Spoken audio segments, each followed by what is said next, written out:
km seconde ou au-delà de quelques centaines de mètres de seconde. Donc finalement, on se demande si ChatGPT, il n'avait pas une définition qui était mieux parce qu'elle était succincte et il y avait un critère qui était bien précis. Donc il y a aussi d'autres personnes qui s'intéressent donc à essayer de fixer clairement ce qu'est un impact hypervéloce. Donc il y a des personnes qui s'intéressent au comportement, donc là c'est une bille qui rentre dans la matière, au comportement du projectile ou de la cible. Si ma cible fond, si mon projectile fond, s'il se fragmente, on peut considérer peut-être qu'on est passé dans le domaine ou non. Il y en a qui vont encore plus loin en définissant vraiment des couples au niveau des matériaux. Si on prend un projectile en aluminium, une cible en aluminium, en fonction de la vitesse, il y a d'abord la cible qui va se fragmenter, puis après il y a la cible qui se fragmente ainsi que le projectile, et on peut aller encore plus loin au niveau des comportements, et donc là on a quand même des définitions qui sont très précises, donc c'est quand même intéressant d'aller vers là. Mais ce qu'il faut garder en tête, notamment pour la suite de la présentation, c'est que quand on parle d'impact hypervéloce, la vitesse c'est l'ordre du kilomètre seconde au-delà, donc voilà, en dessous du kilomètre seconde c'est quand même pas très rapide pour cette gamme-là. Au niveau des pressions, on parle plutôt en gigapascal, donc on est rendu à 10 puissance 9 pascal, donc c'est quand même très très puissant, très très fort. Et au niveau du comportement, il y a de la fonte, de la vaporisation, de la fragmentation, de la cible, du projectile. Donc voilà, ça c'est ce qu'il faut garder en tête pour la définition, donc vous voyez que c'est quand même assez large. Donc au niveau des domaines concernés, donc il y en a quand même un bon nombre. Donc là, je vous ai remis la petite illustration qui était sur le super site internet du lycée. Donc je vous invite à le consulter parce qu'il y a quand même beaucoup d'informations qui sont sympas. Il doit traîner un reportage, une petite capsule vidéo où je parle de mon école aussi. Donc si jamais ça peut vous intéresser. Bon, c'est pas le sujet aujourd'hui. Donc là, je vous ai remis cette image-là qui est scindée donc du coup en quatre parties. On va commencer par s'intéresser à la première partie en haut à gauche. Est-ce que vous avez une idée de quel domaine on va évoquer ici? Pas tous à la fois surtout. Donc, bon, allez, la première c'est pour moi.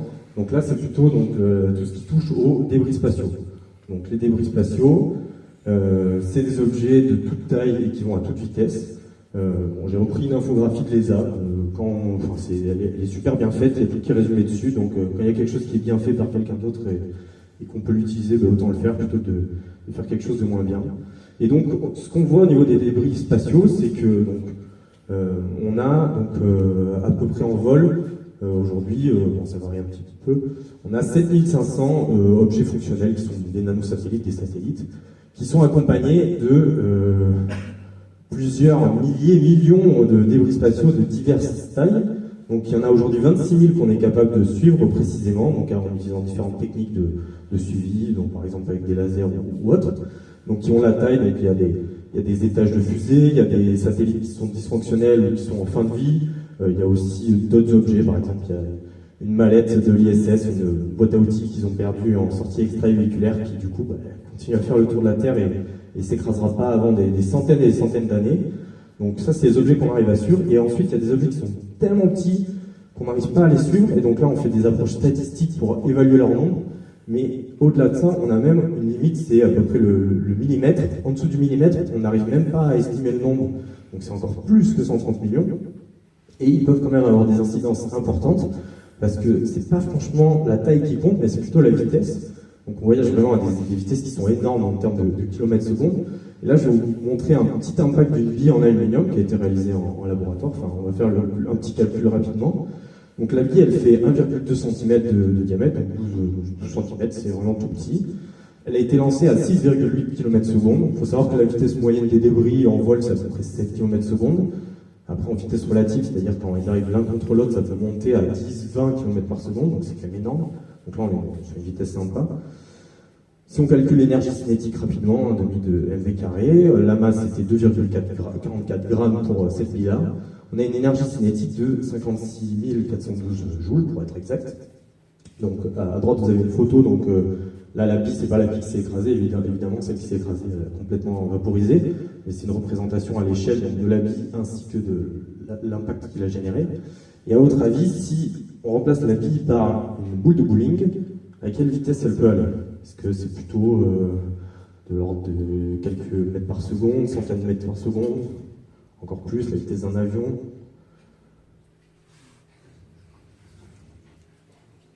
Bon, c'est c'est comme si on accrochait une boule de bowling de 10 kg à une Formule 1 lancée à 380 km/h. Donc là, je vous laisse imaginer que ce soit Manuel Neuer ou Thierry Meyer a arrêté ça. Je donne pas cher de sa peau. Donc c'est pour vous dire qu'une bille de 1,2 cm peut avoir des dégâts qui sont considérables parce qu'elle voyage à une vitesse qui est très très importante. Donc c'est pour ça que c'est important de suivre tous ces débris spatiaux-là.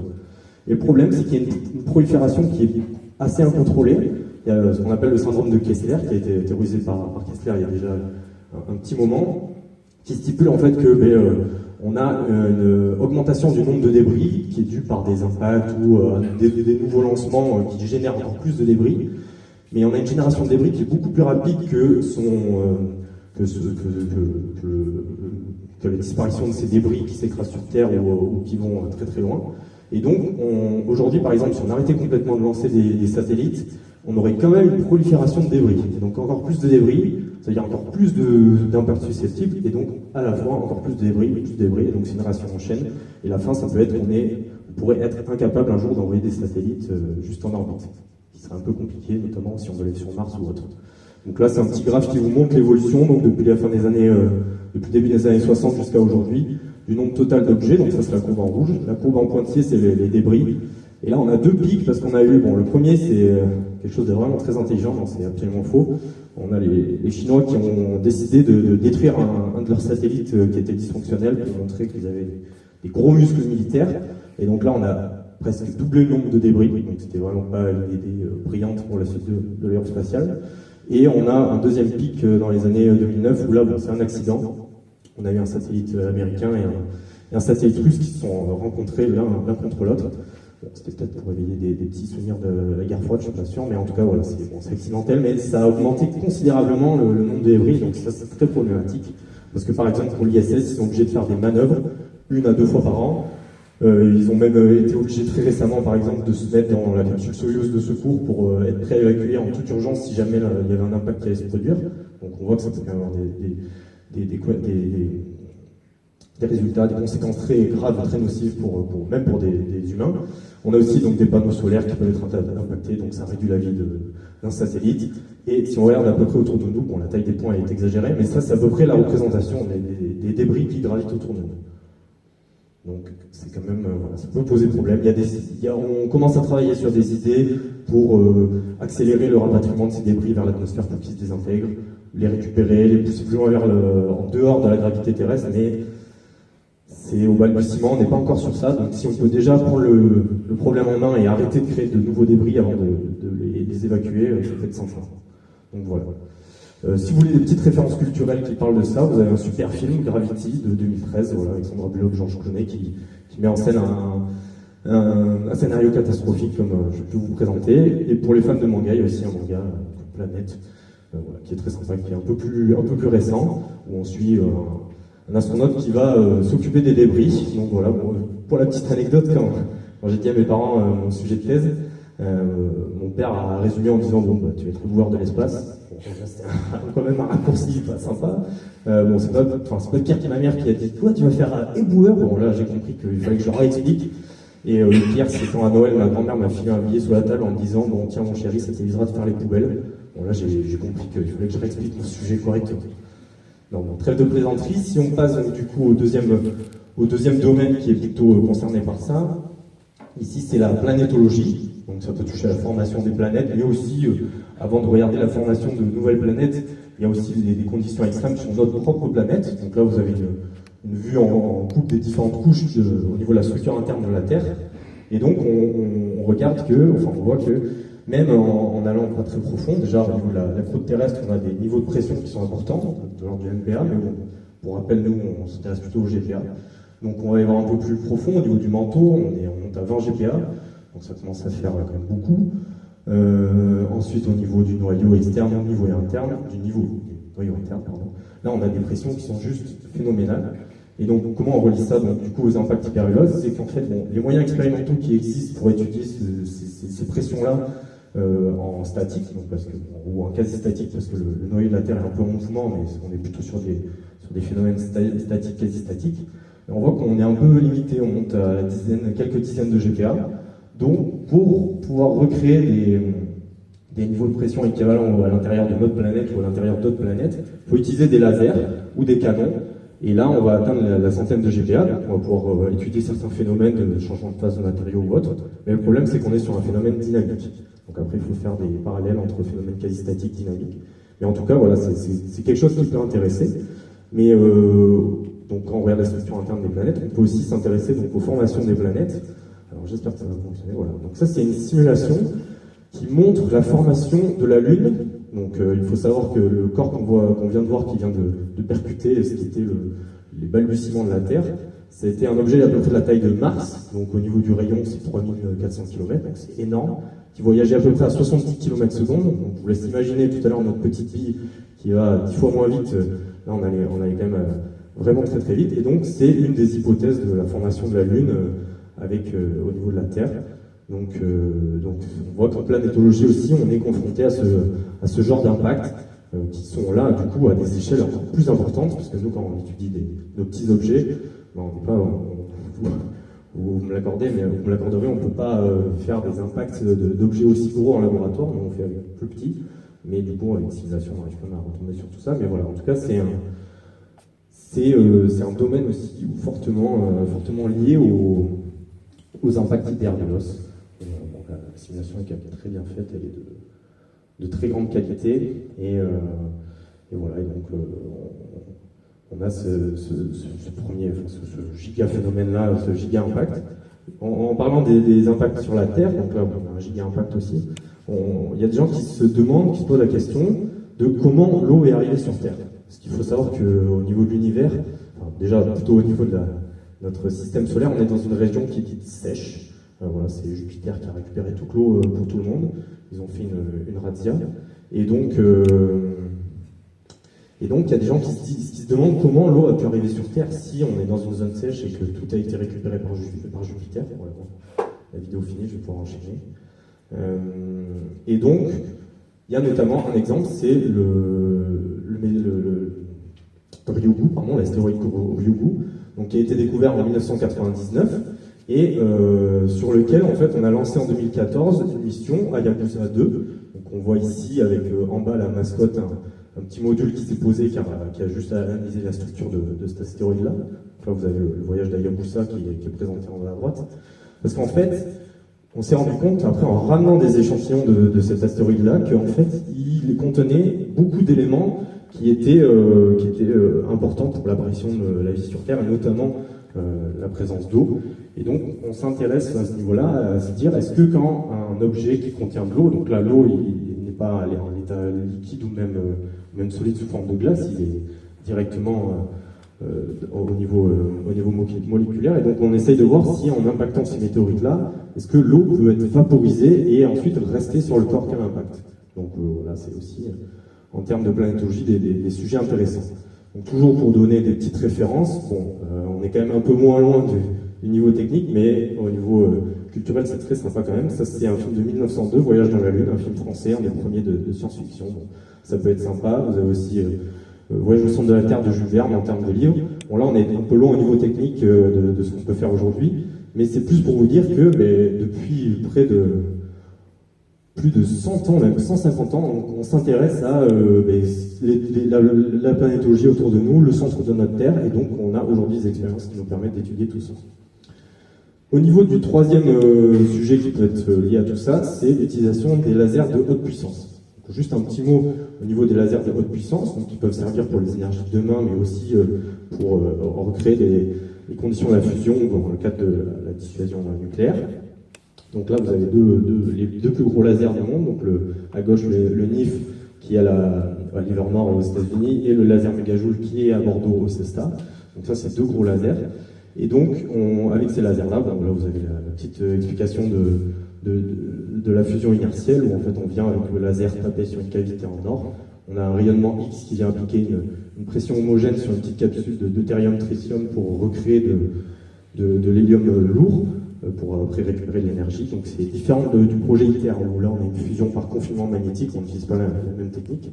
Mais en tout cas, tout ça pour dire que ce genre d'expérience, où on peut retirer beaucoup d'énergie dans le futur, espérons-le, parce que pour le moment on a un gain seulement 0,7, on perd de l'énergie pour le moment, mais on s'approche peu à peu de l'émission et donc d'avoir un gain qui est à 1. Donc, si on arrive un jour à obtenir un gain de 10 et qu'on arrive à réaliser 100 expériences par seconde, et notre petit Jean-Marc Jancovici en bas à droite, il sera content de voir qu'on peut atteindre à peu près la même énergie qu'une centrale nucléaire. Mais bon, voilà, ça c'est le domaine en plus large, mais en quoi on retombe sur nos pattes avec les impacts hyper véloces? Et tout simplement parce que, bon là je vous ai mis une petite photo qui illustre la taille du laser, tout simplement parce que quand on réalise des expériences, donc on peut faire 1 à 2 tirs par semaine, donc un tir, oui, 1 à 2 tirs par semaine, pardon, donc c'est quand même pas beaucoup. En fait, quand la réaction se fait, en fait, il y a la cavité d'or qui explose complètement, et donc on peut avoir des débris qui sont projetés, des débris optiques, qui vont venir impacter la chambre d'expérience, et il faut qu'on ait donc une protection qui permette de ne pas casser la chambre à chaque fois qu'on fait un tir, parce que sinon, vous imaginez à chaque fois de le reconstruire pour refaire une expérience, c'est très long. Et donc, il y a des gens qui s'intéressent à ça parce que les débris partent à des vitesses au-delà du kilomètre seconde. Donc voilà pour les lasers de haute puissance. Et puis bon, là, je vous fais une petite pub, on va dire, mais bon, si vous vous intéressez à tout ça, bon, c'est un peu, on dérive un peu parce qu'on n'est pas sur de l'énergie, mais vous avez le film Oppenheimer et le livre aussi qui sont très intéressants, mais qui sont à la naissance de tous ces sujets-là. Donc voilà, c'est un peu en lien. Et pour finir, donc le dernier thème qui est donc les domaines concernés, c'est la défense planétaire. Donc ça fait un peu pompeux de ce terme, la défense planétaire, mais bon, c'est quand même un domaine important. En fait, on a un souci, c'est les géocroiseurs. Donc, alors c'est un petit jeu de mots néo-danger parce que en anglais, géocroiseur c'est Near Earth Orbit. Donc bon voilà, on va peut-être rentrer ça nous intéresse pas trop.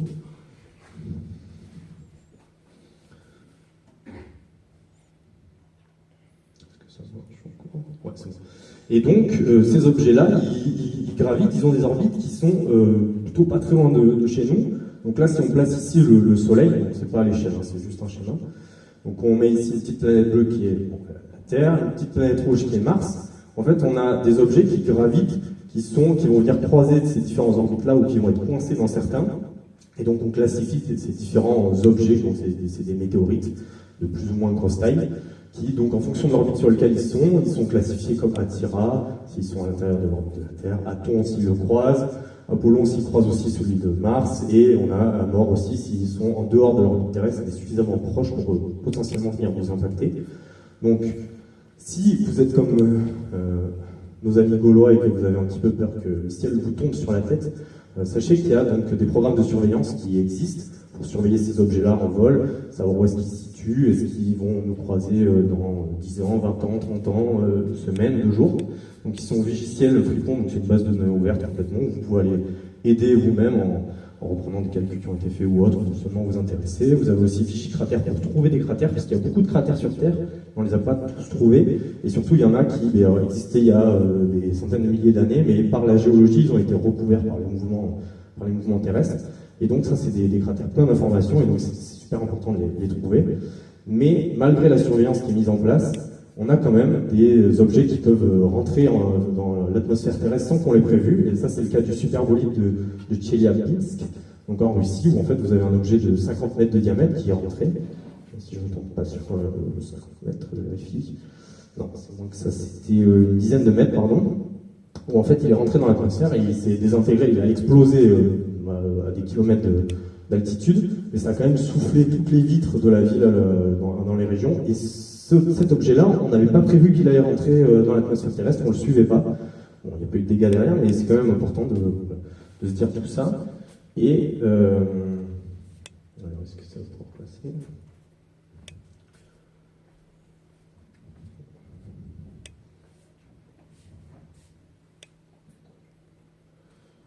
Voilà. Et là, donc, ça c'est le météore cratère. Donc là, c'est un objet de 50 mètres de diamètre qui a impacté la Terre, qui faisait 300 000 tonnes, et qui a donc donné naissance à un cratère de 1,2-1,4 km. Donc, s'il s'écrasait ici, le château Henri IV serait complètement soufflé. À Bière, on aurait des gros soucis aussi, jusqu'à la côte atlantique. Donc voilà, c'est écrasé il y a très longtemps. Ce genre d'objet-là, on arrive à bien les suivre, mais c'est pour dire que ça a quand même beaucoup d'importance pour nous. Et donc, on est aussi dans la gamme des impacts hyper véloces. Et donc, pour se préparer, on ne peut pas faire ça directement en laboratoire, donc on fait des expériences à distance, on va dire, où en fait, on a la mission DART, qui est venu donc, on va voir la vidéo se lancer normalement. Est-ce qu'il est bien se lancer? Décidément.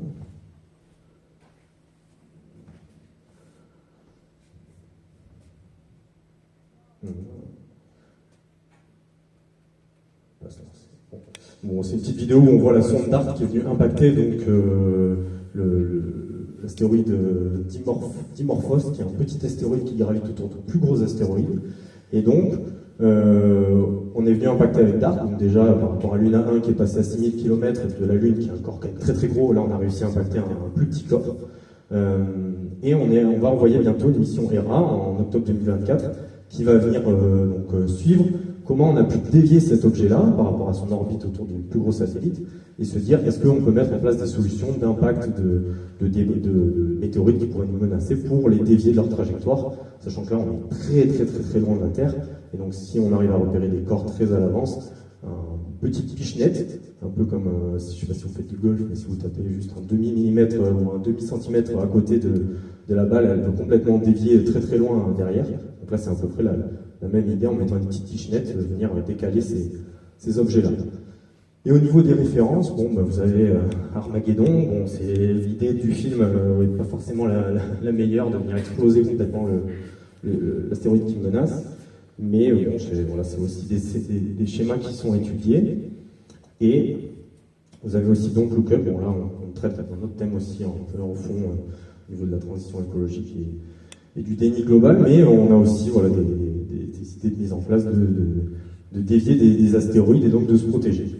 Donc voilà pour les domaines dans lesquels on peut rencontrer les impacts hyper véloces. Et vous allez me dire, c'est quoi le lien avec les chocs laser? Bon, déjà, je vais vous dire comment on peut former un laser. Donc pour obtenir un faisceau laser, on met la lumière au service de la lumière, c'est un peu bête d'expliquer comme ça, mais vous avez donc... j'arrête pas trop drôle parce que visiblement il y a un peu de mal mon pointeur. Si vous prenez donc un atome avec les électrons qui gravitent au-dessus, un atome dans un état excité, la nature n'aime pas être dans un état qui n'est pas stable, donc on va revenir à un état stable, et en revenant à cet état stable, il y a un photon qui va être émis, et donc là c'est l'émission spontanée, c'est un phénomène naturel, où en fait on a l'émission d'un photon dans une direction aléatoire, avec une longueur d'onde aléatoire, donc ça on ne va pas trop l'utiliser, mais donc il y a Einstein en 1917 qui a théorisé, et puis ça a été prouvé en 1958, qu'on pouvait donc, avec le même atome, si on vient le frapper avec un photon très particulier, on va venir désexciter l'électron et on va émettre un photon jumeau. Et donc, on a l'émission stimulée, où on a la génération d'un photon qui est exactement le même, dans la même direction, même longueur d'onde, tout va bien. Et donc, si on met à profit ce phénomène-là, en plaçant dans un milieu, ça peut être un gaz ou un solide, plein d'atomes excités, qu'on le bloque entre deux miroirs et qu'on met en place le pompage optique, c'est-à-dire qu'on va lancer un photon et puis en faisant des allers-retours, on va générer toute une population de photons. Ensuite, on va les laisser passer au niveau d'un des deux miroirs qui en fait est semi-réfléchissant, il y a à peu près 2% qui peut passer. On va générer notre laser. Donc maintenant qu'on a notre laser, qu'est-ce qu'on fait? On a un laser, comment on va générer un choc derrière? Donc là, j'espère que la vidéo va bien marcher. Donc là, à gauche, vous avez la génération du laser par la petite boîte noire. Vous avez une lentille qui va venir faire converger le laser. Et vous avez le projectile qui est à droite. Alors, est-ce qu'il est bien sur ça aussi? Je vais mettre. Bon, visiblement, il ne veut pas lancer. Ça, c'est dommage. J'imagine que pour le projectile, ça ne va pas marcher non plus. Dommage. Bon, alors je vais vous le faire à la main, ce sera pas plus mal. Donc là, en fait, il faut imaginer donc, le laser qui va arriver, tous les faisceaux là qu'on a générés. Ils vont traverser la lentille, ils vont venir ici dans le plan focal au niveau de la cible. Il va y avoir un phénomène d'ablation, donc on va venir grignoter plus ou moins la matière, elle va beaucoup s'échauffer, elle va se transformer en plasma. Ensuite, avec le laser, on va entretenir ce plasma et on va générer des ondes de choc par effet fusée. Donc le plasma va pousser dans un sens et ça va pousser dans le sens dans la cible. On va avoir une onde de choc qui va partir. Quand le laser va disparaître, il y a une onde de détente qui va arriver. Et par ce jeu d'ondes, en fait, on va générer un choc. On va générer aussi des croisements de détente et donc de la traction. Donc on va tirer à l'intérieur même du matériau et ça peut le casser. Et donc on a ça avec un laser. Et quand on fait avec un projectile, c'est exactement la même chose qui se passe, sauf qu'on remplace le projectile par un faisceau laser. Et donc, il y a une première analogie qui a été mise en place, qui est vraiment au niveau, on va dire au niveau 1, où on a dit que si on prend, il faut vraiment que je reste à côté, moi je vais arrêter de marcher, ou si on prend notre laser avec certains paramètres, donc une certaine énergie, une certaine durée de pulse, et qu'on fait en sorte que la tâche sur le projectile soit d'un certain diamètre, qu'on fait une expérience avec un projectile dont on connaît le diamètre, dont on connaît aussi l'épaisseur et la vitesse, eh bien on peut faire un premier parallèle en disant que on a à peu près, donc le diamètre du spot laser est à peu près équivalent au diamètre du projectile. La durée du pulse laser, c'est à peu près équivalent à l'épaisseur du projectile, parce qu'en fait, le projectile va arriver, donc il va pousser à peu près le temps qu'il faut pour une onde d'aller et venir au sein de ce matériau-là. Et donc ça, c'est la durée du pulse laser où on va appuyer sur la même durée. Et on peut faire une analogie entre la vitesse et l'énergie du laser. Et donc, grâce à tout ça, on peut, avec des lasers, essayer de régénérer les mêmes impacts qu'avec des débris. Et donc, on va voir pourquoi c'est bien de pouvoir faire ça. Et en tout cas, pour la petite référence, voilà, il faut savoir que ça a été théorisé la même année que la sortie de Star Wars, Un Nouvel Espoir, où on avait déjà peut-être une tentative d'analogie avec l'étoile de la mort qui vient taper avec un laser des vaisseaux ou des planètes. Donc, c'était pas mal. Il y a eu des développements assez récemment où en fait on s'est intéressé aussi à se demander au niveau de ma cible, le cratère qui est généré par l'impact d'un projectile, le cratère qui est généré par un laser, est-ce qu'ils ont la même forme, est-ce qu'ils ont le même volume, est-ce qu'on a la matière qui est dans le même état, fondue, complètement arrachée. Et on s'est aussi intéressé à donc le lien, enfin les relations entre l'énergie cinétique liée à notre laser, l'énergie cinétique liée à notre projectile et le volume qui est créé, et pareil avec les pressions qui sont générées. Et donc tout ça a permis de développer cette analogie et d'aller encore plus loin et de faire en sorte d'affiner. Et là où hier le projectile équivalent faisait un diamètre de 1, aujourd'hui finalement le diamètre est peut-être à 0,8, 0,6, en tout cas on a bien pu affiner et aller encore plus loin et donc générer des impacts équivalents qui sont encore plus précis. Donc après, quelles sont les applications? Là je vous ai mis donc la petite phrase des Jeux Olympiques parce que c'est l'année et puis pour ceux qui sont en prépa c'est un peu le thème des TIPE. Donc plus vite, parce que en fait avec des moyens expérimentaux classiques, avec des canons, on est un peu limité en vitesse, on n'arrive pas à dépasser le 10 km par seconde. On dirait 10 km par seconde, c'est déjà très bien par rapport aux débris qui volent autour de la planète. Mais, comme je vous l'ai dit, si on a des chocs relatifs, on peut avoir des vitesses relatives, ça monte encore plus haut si on fait un face-à-face un peu comme sur l'autoroute, ou avec des corps beaucoup plus grands qui vont avec des vitesses encore plus importantes, on a besoin d'aller plus vite. Et donc pour ça, on peut utiliser les lasers. Et là, donc, il y a Bertrand Aubert qui, durant sa thèse, a utilisé donc, le laser LUI 2000, qui est donc, dans le laboratoire où je travaille actuellement, où le projectile équivalent qu'il a réussi à recréer avec un impact laser est allé à peu près à 32 km/s. C'est comme si on avait envoyé un projectile à 32 km/s. Donc c'est quand même une super avancée. Et donc ça, ce qu'on peut appliquer ensuite, on peut appliquer ça à des structures qui sont dites des Whipple Shield, qui sont mis dans les satellites pour protéger, que ce soit les occupants ou les organes vitaux des satellites, où en fait on a une première fine plaque qui va venir au niveau du débris le fragmenter pour qu'au lieu d'avoir un gros bloc qui vient impacter notre satellite, ce soit plein de petits débris répartis sur une plus grande zone, donc ça adoucit le choc. Et donc, comme on l'a vu, on est limité en vitesse avec les canons. Donc si on veut étudier l'impact d'un projectile qui va beaucoup plus vite, ce qu'on peut peut-être faire demain, c'est utiliser les lasers pour reproduire l'impact d'un débris qui va beaucoup plus vite, et donc voir si les structures Whipple Shield peuvent aussi résister à ce type d'impact. J'ai un peu modifié la citation, parce que plus vite, plus haut, plus fort, moi j'avais besoin de dire plus petit, donc j'ai mis plus petit, je suis pas sûr de mon latin, vous m'excuserez. Mais du coup, avec les canons, on peut lancer des projectiles. Les plus petits qu'on puisse faire, là, si on réutilise le même canon à 8,5 km/s, c'est des billes de 5 mm. Vous me direz, c'est quand même pas mal, 5 mm, c'est quand même très petit. Mais là, vous allez avoir la comparaison à l'échelle qui s'affiche. Si on utilise des lasers, on peut avoir des projectiles qui sont vraiment tout petits. Et là, celui-là que je représente, c'est le projectile équivalent le plus gros qui a été réalisé sur la campagne de laser. On peut aller encore plus petit. Et donc, pour étudier des impacts de débris spatiaux qui sont beaucoup plus petits, à des vitesses encore plus élevées, mais ça on peut le faire grâce au laser. C'est intéressant d'aller dans ces gammes de vitesse, dans ces gammes de taille, pour changer des applications avec les câbles.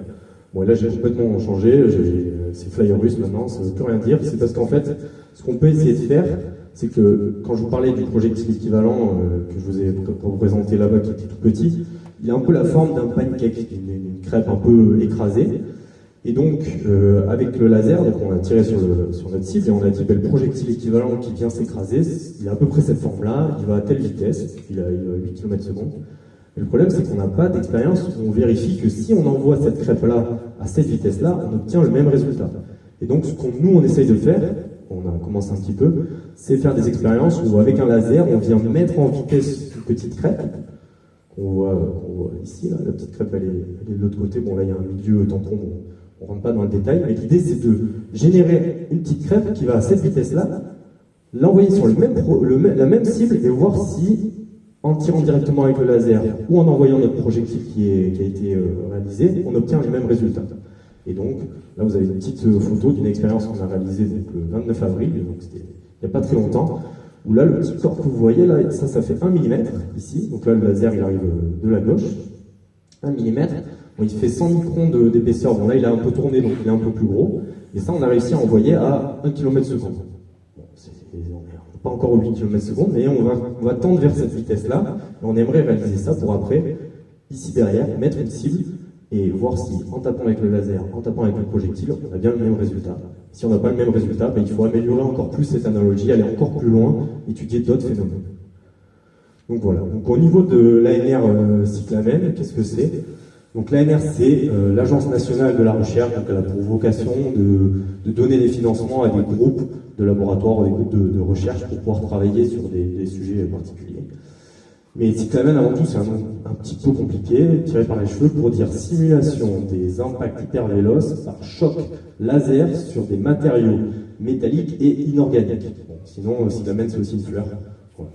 On aime bien dans la recherche toujours avoir des noms de mythes, de héros, de fleurs, plein de choses, parce que ça marque un peu les esprits et on s'en souvient un peu mieux. Ah oui, toi, tu étais sur le projet d'art, toi, tu étais sur Cyclamen, toi, tu étais sur... Bon, il y en a plein d'autres.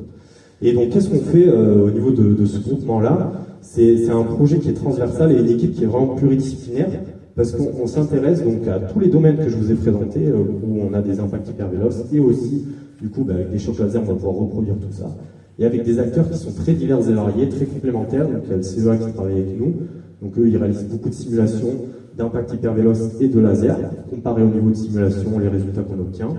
Il y a l'Institut physique de Rennes qui est très spécialisé dans les matériaux hydratés, donc ça va nous permettre d'étudier le comportement de météorites hydratées, parce que les météorites ça ne se trouve pas partout, on ne peut pas aller au champ en acheter ou quoi que ce soit, donc on essaye de se rapprocher avec les matériaux qui ont le même comportement.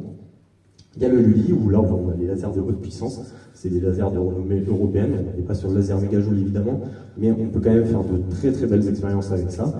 Ils ont aussi un autre laser qui s'appelle ERA, sur lequel on a réalisé la petite expérience que je vous ai montrée. Et il y a aussi le PIM, où là c'est vraiment l'aspect matériaux, l'aspect géosciences. Et donc il y a toute cette équipe-là, où donc, on est 2 doctorants, un post-doctorant, et à peu près une dizaine de chercheurs et 3-4 ingénieurs en plus, à tous travailler sur tous ces domaines-là et à interagir tous ensemble pour essayer d'améliorer l'analogie entre les chocs laser et les impacts hypervéloces pour après, pourquoi pas mettre en place une plateforme pour pouvoir étudier des impacts qui ne peuvent pas être étudiés aujourd'hui parce que les canons sont limités en vitesse. Et donc, par exemple, demain, qu'on ait le CNES, l'ESA, pourquoi pas même la NASA, bon, je rêve un peu peut-être, mais qui viennent nous voir et qui disent tiens, j'ai développé tel matériau pour mon Whipple Shield, j'aimerais voir s'il va résister à un impact d'une bille de tel diamètre qui va à telle vitesse. Est-ce que vous pouvez me faire ça? Et nous, on règle notre laser, on fait un tir laser, on leur donne le résultat et on leur dit voilà, si vous aviez eu l'impact de tel débris équivalent, il y aurait eu tel résultat. Chose qu'on ne peut pas faire aujourd'hui. Donc voilà, c'est le projet Cyclamen, et je vois que je suis dans les temps, donc c'est cool, on va pouvoir pas mal échanger. Mais au niveau de la perfusion, bon, je ne fais pas une conclusion qui est très technique, tout ça, parce que bon, ça n'a pas beaucoup d'intérêt pour vous, mais c'est pour vous dire que, bon, il y a une petite caricature, le chat qui nous demande si la recherche n'avancerait pas plus vite, si au lieu de recruter des chercheurs, on engageait des trouveurs. Voilà, bon, j'ai souvent mes proches qui demandent alors, t'as trouvé, on cherche. Et c'est pour vous dire que dans le monde de la recherche, même si on fait une expérience qui ne marche pas, on a quand même des enseignements derrière. On a quand même des résultats. On va dire, bah, cette voie-là, il ne faut pas l'explorer parce que ça ne marche pas. On peut avoir des bonnes surprises. Et après, ça peut être mis en place au niveau industriel, au niveau de la société et servir tout le monde. Et donc, c'est pour ça que c'est important de travailler avec des chercheurs, pas forcément des trouveurs qui vont un peu trop simplifier le souci et qui ne vont pas se poser suffisamment de questions. Voilà. Et puis après, vous dire que bah, vous avez quand même la chance d'avoir une éducation qui est de super qualité, peu importe votre filière, que vous soyez déjà, vous soyez en première, terminale, que vous soyez après en prépa. Voilà, vous pouvez demander aux générations d'avant et encore d'avant, on ne poursuivait pas ces études aussi longuement, il fallait aller bosser, que ce soit dans le champ ou à l'usine du coin, on n'avait pas cette chance-là. Donc vous avez cette chance-là de pouvoir apprendre beaucoup de choses pour après le mettre au service du monde de demain et rendre le monde vraiment le meilleur possible. Donc vous avez cette chance, mais c'est même un devoir d'aller au bout de tout ça et de faire en sorte de rendre le monde de demain qui aura beaucoup de soucis divers et variés, que ce soit au niveau des impacts hypervélos ou toute autre chose. Et donc bah, c'est de votre devoir de faire ça, et de notre devoir, j'ai envie de dire, parce que bon, je ne suis pas beaucoup plus âgé que vous non plus. Voilà, donc je voulais vous remercier tous pour votre attention et aussi remercier donc chaleureusement Madame Villas et Madame Modolo pour m'avoir invité et pour ma présence aujourd'hui. Et juste avant de finir, le 12 juin, vous avez donc Rosalie Massin, qui est donc aussi des arts et métiers comme moi, qui fait la même école, et qui va venir présenter son parcours parce qu'elle a, c'est la classe, elle a la chance de suivre un parcours US qui est proposé avec les arts et métiers, et donc d'aller dans des super universités et suivre de super cours. Donc je vous invite le 12 juin à revenir, je ne sais pas si ce sera exactement ici, mais voilà, pour poser des questions et échanger. Et donc voilà, merci et à vous la parole si vous avez des questions.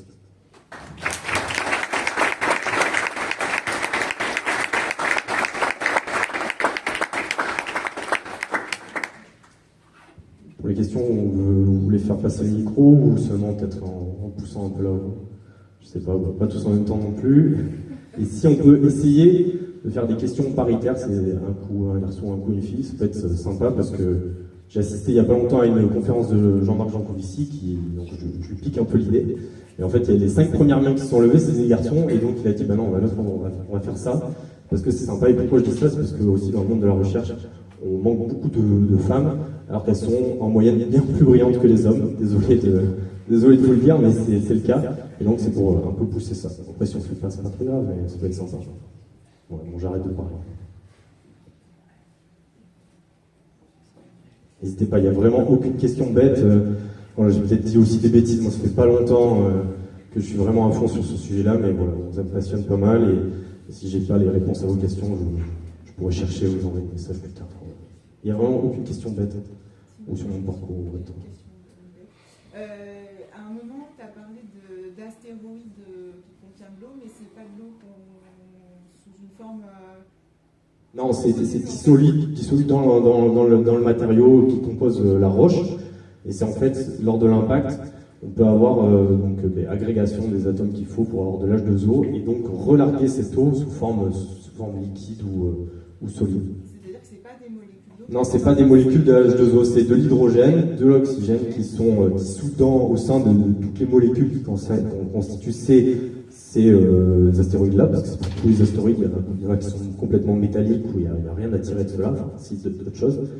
Et donc, c'est pas de l'eau qui est sous forme solide comme on peut avoir sur la Lune de Jupiter, la Europe qui est complètement glacée, c'est dans les molécules qui constituent l'astéroïde.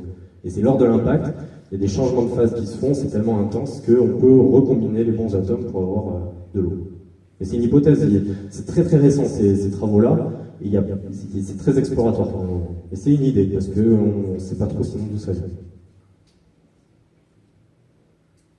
Oui. Moi j'avais une question plutôt sur ton parcours. Tu as fait les arts et métiers, et ensuite tu es allé à l'ENSMA. C'est quoi exactement, qu'est-ce que l'ENSMA t'a apporté en plus par rapport à là où tu étais, ce que tu faisais déjà aux arts et métiers? C'est une très bonne question.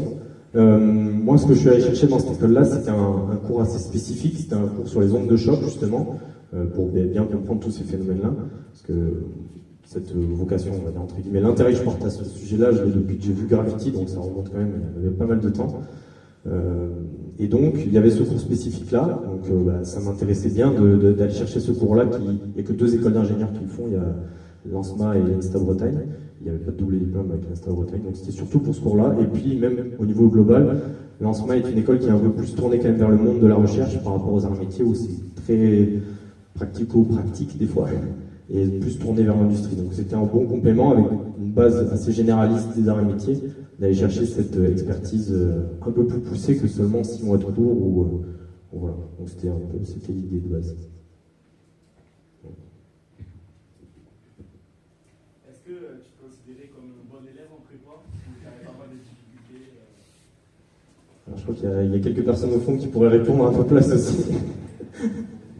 Non, alors moi, bon, ça peut vous paraître un peu couillon de dire ça, mais j'avais pas demandé partout en premier. Voilà, je suis de Bordeaux, Bordeaux-Luche, machin, comme vous voulez. J'avais demandé des prépas à Bordeaux, et puis j'avais demandé au cas où à Pau. Je me suis dit, bon, il y a mon oncle qui habite pas loin, à Bière, si jamais, il me reste ça. Puis finalement, j'ai eu que ça. Donc au début, c'était un peu dur à encaisser, parce que j'étais quand même très bon au lycée, d'après mes profs. Et donc, je me suis dit, bon, voilà, on va y aller, on va donner tout ce qu'on a. Et donc finalement, j'étais dans une atmosphère complètement différente de certaines prépas bordelaises, même la quasi-totalité. Et pour moi, ça a été génial, parce qu'on m'a beaucoup mis en confiance ici. Les enseignants que j'ai eus étaient quand même tous très bienveillants, très peu qui étaient très cassants. Voilà, bon, je garde beaucoup de bons souvenirs. Et donc moi, ça m'a mis dans une bonne atmosphère. En première année, j'étais plutôt au milieu de classe, on va dire, mais ça m'a permis de bien me lancer. Et après, je me suis éclaté en PSI. Et là, j'ai eu quand même, pour mon année, de très bons résultats. Donc, je me considérais pas forcément, à la base, non, pas forcément. Je me voyais peut-être un peu au-dessus au début en me disant je vais avoir tel prépa bordelaise, tout ça. Puis après, la descente. Et finalement, c'était un super environnement de travail. Et moi, j'ai que des bons souvenirs. Et je pense que ma réussite, je la dois beaucoup à ça. C'est aussi mon travail, mais. Donc après c'est un peu difficile, mais en BSI j'étais quand même dans les bons élèves de la classe et j'ai eu des très bons résultats aux écrits. Donc, mais bon, je suis parti en BSI, les premiers résultats que j'ai eus, ils étaient vraiment pas flamboyants. J'étais bien à l'arrière du peloton, mais voilà, c'est un marathon, donc c'est pas parce qu'on part derrière tout le monde qu'on peut pas arriver devant à la fin. Ou comme le Tour de France. Il y a des Tours de France qui se gagnent sur le contre-la-montre à la fin, et au triathlon, on peut nager comme une pierre et pas très bien pédaler. Si on court plus vite que tout le monde, ça peut aussi marcher. Enfin, voilà. Je sais pas si j'ai un peu divergé par rapport à la question, mais voilà.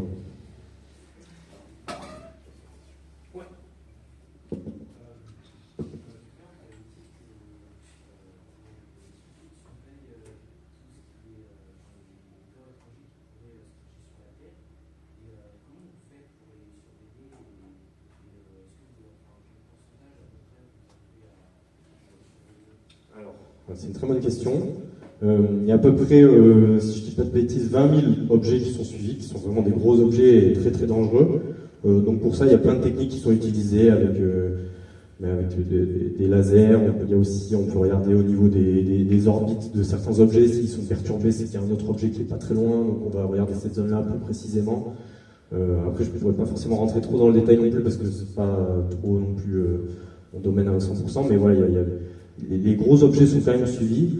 Les plus petits objets, c'est difficile de les surveiller, ça demande beaucoup d'énergie et de temps, donc on ne le fait pas forcément parce qu'ils représentent un danger un peu plus mineur.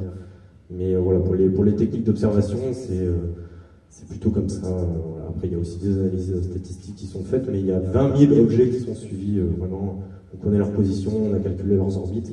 Et ça, il y a des gens brillants qui font ça, qui font des calculs d'orbites interplanétaires. C'est très très dur à mettre en place. Voilà. Mais après, voilà, tu peux aller regarder un peu plus en détail sur Internet. Il y a des très bonnes vidéos qui expliquent tout ça, mais voilà, c'est pour répondre en tout cas précisément. Alors juste, il y a une question tout au fond, et après je reviens juste là.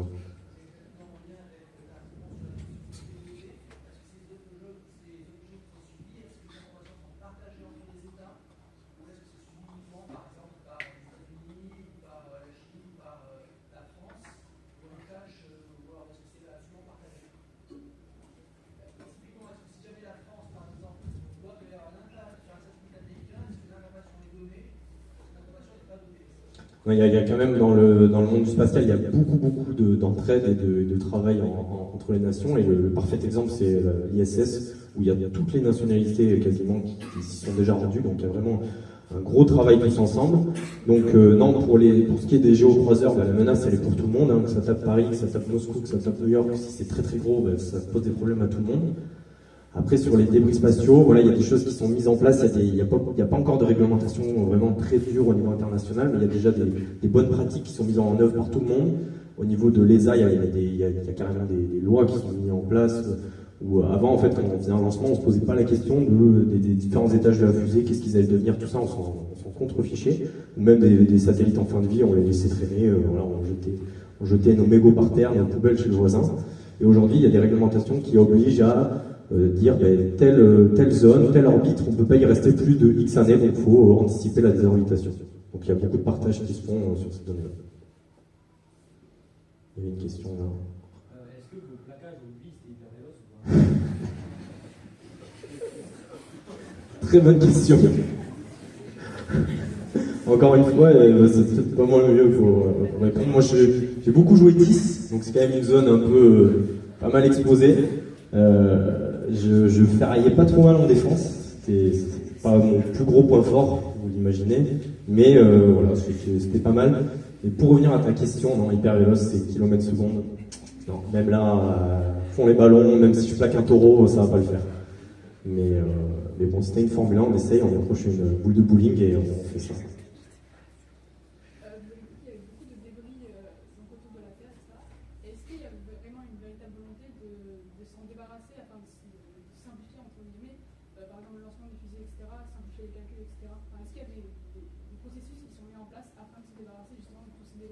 L'objectif, c'est de mettre en place des techniques déjà dans un premier temps, de désorbitation, c'est-à-dire mon débris il est sur une orbite, on va venir le pousser. Donc là, il y a plein de techniques. Par exemple, on peut utiliser un laser et on va tirer dessus, ça va générer donc un impact comme vous l'avez vu, et ça peut le dévier, donc le ramener vers l'atmosphère plus rapidement.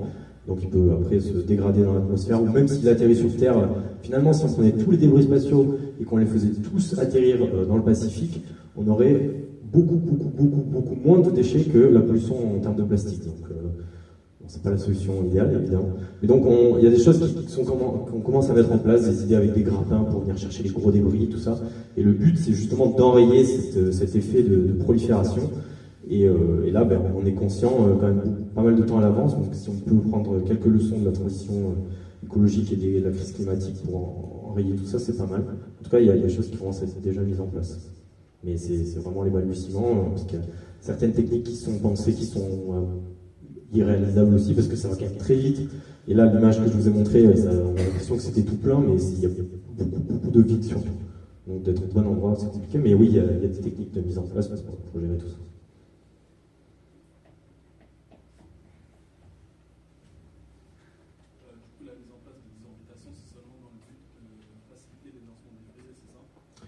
L'objectif, c'est de, faciliter les lancements pour pas qu'on ait de soucis si on lance un nouveau satellite qui croise un débris.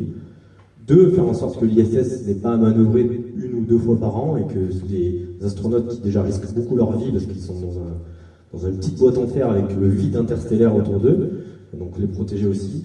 Et 3, éviter la prolifération qui pourrait devenir encore en plus un problème demain en créant de nouveaux débris. Donc si on retire un débris, c'est des risques en moins pour les satellites en fonctionnement de se faire impacter, de générer des débris ou carrément d'exploser, de ne plus avoir de fonction. Voilà. Quel est le prix du matériel que vous utilisez? Si vous avez une tranche de prix Alors, ça tombe très bien. Hier, on va refaire une expérience en début juillet, là, comme l'image que je vous ai montrée. En fait, on a dû commander un peu de matière. Et là, on a commandé une quinzaine d'échantillons, c'est des petites feuilles qui font 10 cm par 10 cm en aluminium ou en carton. Et bon, moi, au début, c'est la première commande que je passais, donc j'étais là, bon, quand même, 150 € la feuille, bon, on va essayer de limiter, j'ai calculé, je me suis dit, bon, on va en prendre 3, 4, ça ira. On m'a dit, non, tu prends, et donc on est arrivé à 5 000 € à peu près, parce qu'il y a des budgets qui doivent être validés avant la fin de l'année, tout ça. Je suis pas en train de dire qu'on est riche dans la recherche, hein, surtout, j'ai pas dit ça, hein, il y a pas mal d'argent pour beaucoup de sujets. Mais les gammes de prix, une semaine d'expérience, ça peut se chiffrer en dizaines ou en centaines de kilos d'euros pour utiliser des lasers. Les matériaux, c'est des dizaines ou juste quelques kilos euros, donc ouais, ça c'est comme ça. Après je peux faire, sinon je pourrais compter en combien de fois c'est mon salaire, mais bon là je vais me dépiter, donc c'est pas l'objectif. Et les objets comme les sondes ou les satellites qui sont envoyés dans l'espace ou en orbite ou qu'on veut pour la Terre, c'est considéré comme de la pollution ou, Alors, la définition, ça c'est assez clair, c'est pas comme les impacts hypervéloces. Un débris spatial, c'est un objet qui n'a aucune fonction, aucune utilité en orbite. Donc un satellite en service, c'est pas un débris spatial. Un étage de fusée, tant qu'il pousse, c'est pas un débris spatial, mais à partir du moment où il pousse plus et qu'il sert à rien, là c'est un débris spatial. Donc la gamme elle est assez variée, ça peut être des petits morceaux d'aluminium, ça peut être des satellites entiers. Par exemple, si demain l'ISS ne fonctionne plus, ça devient un débris spatial. Donc c'est ça. Voilà. Mais un satellite qu'on envoie qui est en fonctionnement, c'est pas un débris spatial, parce qu'il a une utilité, il a une fonction, il a envie, il a quelque chose à faire là. C'est bien, vous posez beaucoup de questions sur les débris spatiaux, c'est la partie que je maîtrise le mieux, donc c'est cool. Est-ce que l'industrie militaire pourrait commencer à s'intéresser aux impacts hypervéloces? Alors, c'est pas qu'il commence, c'est qu'il s'y intéresse déjà. Moi, je l'ai pas mis parce qu'on ne travaille pas forcément sur ces sujets-là, mais il y a des gens, par exemple, de Nexter qui travaillent sur les blindages de chars ou ces choses-là, qui, eux, réalisent des expériences aux mêmes endroits que nous, qui essayent de faire les mêmes choses que nous, en envoyant des projectiles ou en tirant au laser, pour connaître le fonctionnement, le comportement de tel matériau de blindage, savoir s'il va résister à l'impact d'un obus, à l'impact d'une balle. Il y en a qui font des expériences en détonique, on fait exploser de la TNT à proximité d'un matériau pour voir comment il se conserve. Donc, ils travaillent déjà dessus, et même le CEA qui travaille avec nous, on est sur les débris optiques pour le laser mégajoule, mais bon, le laser mégajoule derrière, il sert pour la dissuasion nucléaire. Donc, oui, le militaire est déjà les deux pieds dedans. Mais nous, on ne sait pas trop nos sujets directement. Mais ça fait partie, on travaille avec des gens qui bossent sur ça. Moi, c'est sur la partie production d'énergie. Je voulais savoir pourquoi le laser, on le faisait refléter sur une plaque en or et pas directement sur... Très bonne question. Donc là, ce que je vous ai montré, c'est donc la fusion inertielle par indirect. En fait, on vient attaquer la cavité en or pour générer des rayons X de manière homogène. On peut faire de l'attaque directe. Le souci, c'est que quand on fait avec la cavité en or, les rayons X qu'on projette, on a un champ qui est vraiment bien homogène autour de la sphère et donc on applique la même force partout, donc tout se passe bien. Si on fait des attaques directes, il faut un nombre de lasers qui est très très important. Il faut qu'ils soient super bien calibrés pour être tous au bon endroit. Parce que si on n'applique pas vraiment une pression qui est homogène autour de la sphère, la réaction peut ne pas se faire. Je ne vais pas me lancer là-dedans. Mais on peut avoir des soucis, elle peut mal se faire, on récupère moins d'énergie. Donc ça existe, mais aujourd'hui c'est moins efficace que d'utiliser des cavités en or. Donc c'est pour ça qu'on fait ça. Mais c'est sinon le même principe. C'est le même principe, c'est vraiment on veut appuyer pour forcer la formation de ces atomes lourds d'hélium.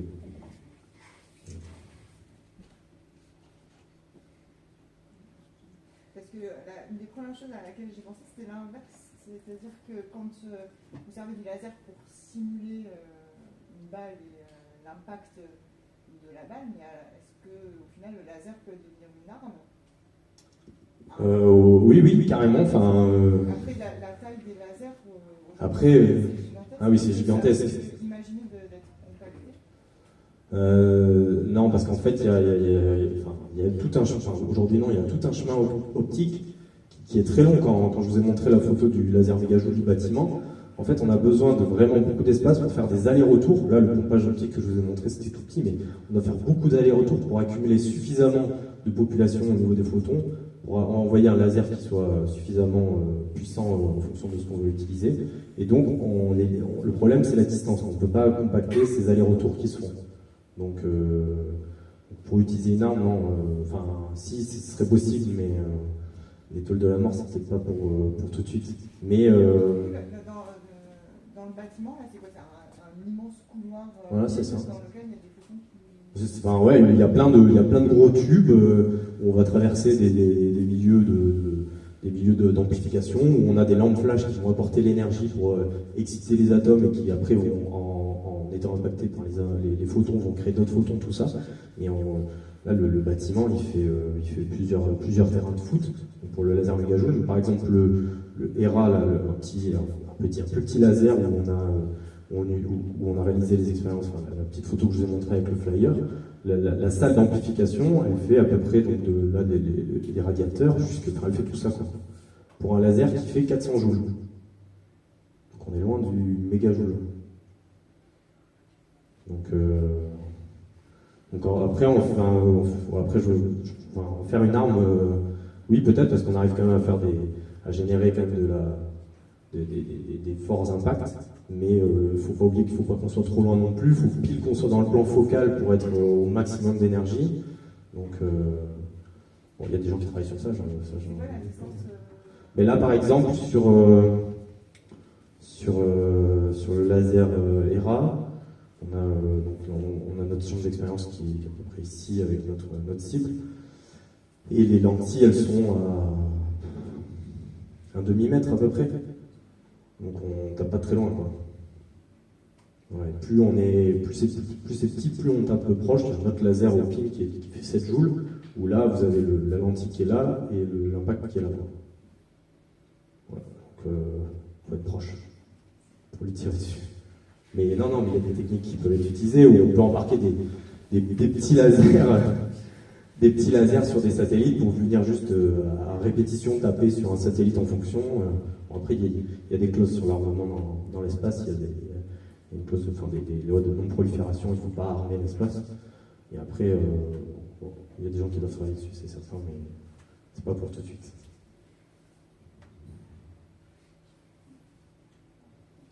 Moi, j'ai toujours sur l'or, vous avez dit que ça se détruisait avec les lasers pour chauffer, enfin pour les concentrer.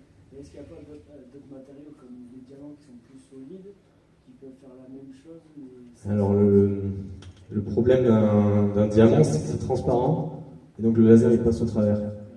Donc pour avoir le phénomène d'ablation qui apparaît, des plasmas, tout ça, on est obligé d'avoir un milieu qui est opaque. Si on utilise un milieu qui n'est pas opaque, on doit mettre un flash en aluminium ou coller un matériau qui va absorber, qui va permettre qu'il y ait l'énergie après qui se propage. Donc je pense que non, s'ils utilisent de l'or, c'est qu'il faut. Après c'est tout petit, là, le schéma que je vous ai montré, la bille elle fait 2 mm de diamètre. Donc allez pas braquer le laser méga-joule, vous ne ferez pas fortune. Hein. Franchement, il vaut mieux aller faire d'autres trucs. Mais non, après, je préfère pas trop m'avancer non plus, mais en tout cas, s'ils utilisent ça, c'est le plus efficace et que pour générer la fusion inertielle, c'est ça.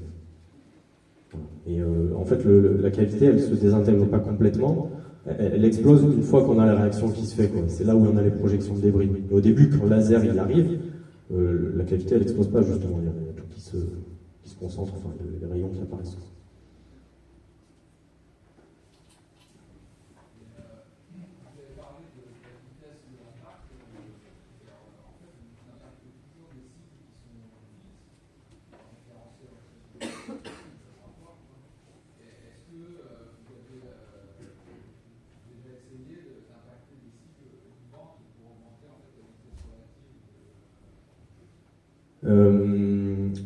À ma connaissance, en utilisant des lasers, non, on est toujours sur des cibles qui sont fixes. Après, des impacts de la vitesse relative, je pense qu'avec 2 objets solides c'est possible, mais on va être limité en dimension parce qu'il faut être très précis et il ne faudrait pas passer l'un à côté de l'autre seulement. Donc à ma connaissance, mais je connais pas, je suis pas tout le sujet bien non plus, mais il y a pas, on voit pas des cibles mouvantes sur lesquelles on tire, ni des objets qui se rencontrent l'un contre l'autre. Je pense que ça se fait pas trop non plus parce qu'après ça peut être dangereux au niveau de l'éjection de débris, on sait pas forcément non plus trop la maîtriser. Mais nous, en tout cas sur les lasers, non, la cible elle est fixe et on vient la taper déjà. C'est un bel exploit déjà.